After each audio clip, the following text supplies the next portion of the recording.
E se fosse possível transformar uma história super pessoal numa descoberta científica? Parece meio impossível, né? Pois é. Hoje a gente vai mergulhar na autoetnografia, que é um método de pesquisa que faz exatamente isso. Ele usa as nossas experiências mais íntimas para conseguir revelar verdades bem profundas sobre a cultura que está ao nosso redor. Vamos entender juntos como é que isso funciona. E para começar, vamos direto ao ponto com a pergunta que está no centro de tudo isso. Uma história pode ser científica? Sabe, essa pergunta é a chave para a gente entender não só porque a autoetnografia surgiu, mas também porque ela é tão relevante até hoje.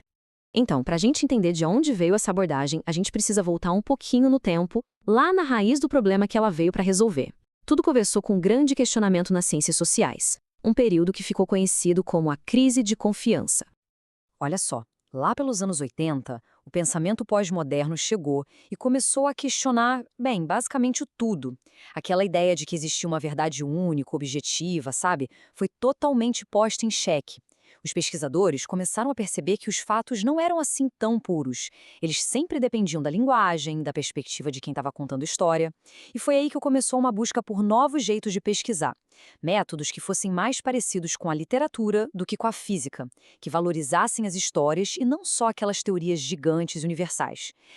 O jeito tradicional de fazer pesquisa muitas vezes colocava o pesquisador numa posição de poder, sabe? Como um observador distante, que se dizia neutro. Mas qual era o problema disso? Essa tal neutralidade quase sempre refletia um ponto de vista dominante, branco, masculino, de classe média, e acabava ignorando a riqueza de um monte de outras experiências.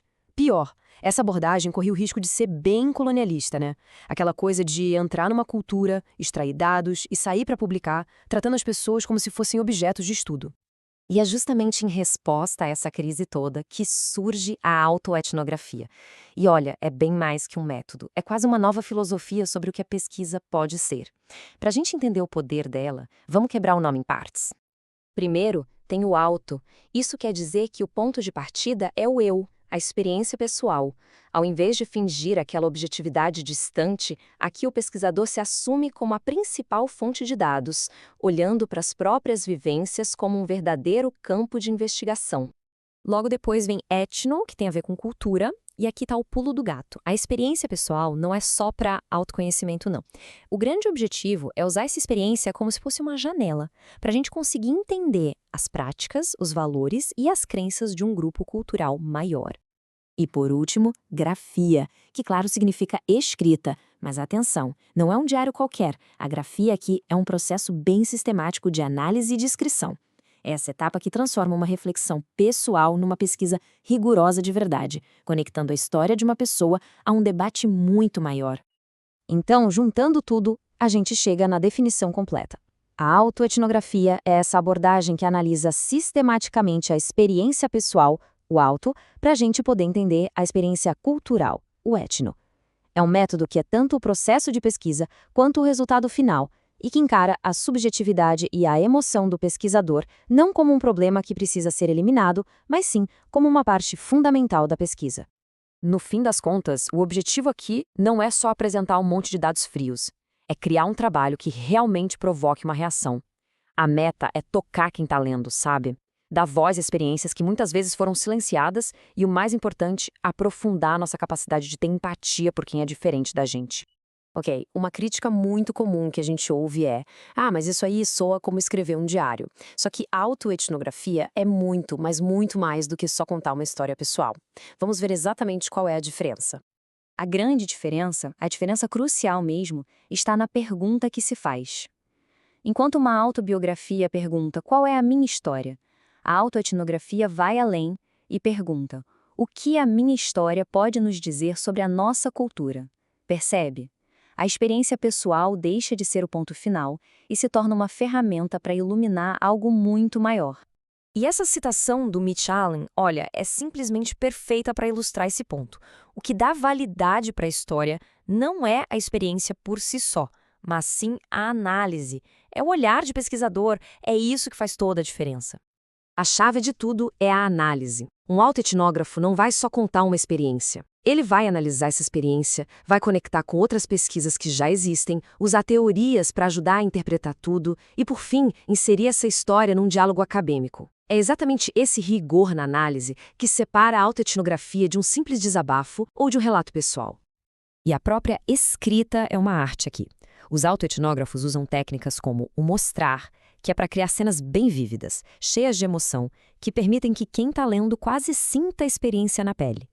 E aí, eles equilibram isso com o contar, que é quando dão um passo atrás para fornecer o contexto e a análise que a gente precisa para entender tudo.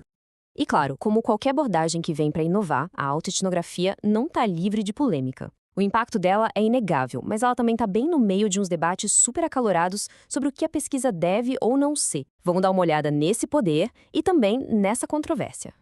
Um dos maiores impactos, sem dúvida, é o poder terapêutico. Para quem escreve, é uma forma de processar o que viveu, de encontrar um novo sentido. E para quem lê, pode ser algo que valida sentimentos, que motiva mudanças pessoais e sociais, que faz com que as pessoas se sintam menos sozinhas nas suas lutas. Só que esse poder todo nos leva para um terreno ético bem delicado, porque ao escrever sobre a própria vida, é inevitável acabar escrevendo sobre os outros também, família, amigos, parceiros. Isso cria uma responsabilidade que é, assim, imensa. Como é que se conta a própria verdade sem expor ou até trair a confiança das pessoas que estão ao redor? Esse, com certeza, é um dos maiores desafios desse método. E aí a gente chega num paradoxo. A autoetnografia muitas vezes é criticada por dois lados que são completamente opostos. Para os cientistas mais tradicionais, ela é pessoal demais, não tem rigor. Já para os artistas, ela é acadêmica demais, pouco literária. Ela acaba ficando presa nesse fogo cruzado, sabe? Bem, a resposta dos autoetnógrafos é que essa é uma escolha falsa. O objetivo é justamente quebrar essa barreira que a gente criou entre ciência e arte. Uma pesquisa pode, sim, ser rigorosa e emocional, analítica e terapêutica. Em vez de ficar perguntando, isso é ciência ou é arte? A autoetnografia chega e pergunta, para quem esse trabalho importa de verdade? E que diferença ele faz na vida das pessoas? Isso tudo nos leva a uma última reflexão, que eu acho que resume muito bem a missão da autoetnografia. Em vez de ficar buscando uma verdade absoluta, distante, o objetivo aqui é produzir um conhecimento que nos toque, que nos transforme e que, quem sabe, ajude a mudar o mundo para melhor. A pergunta que fica no ar é: o que a gente espera do conhecimento? Apenas conforto ou a coragem para se transformar?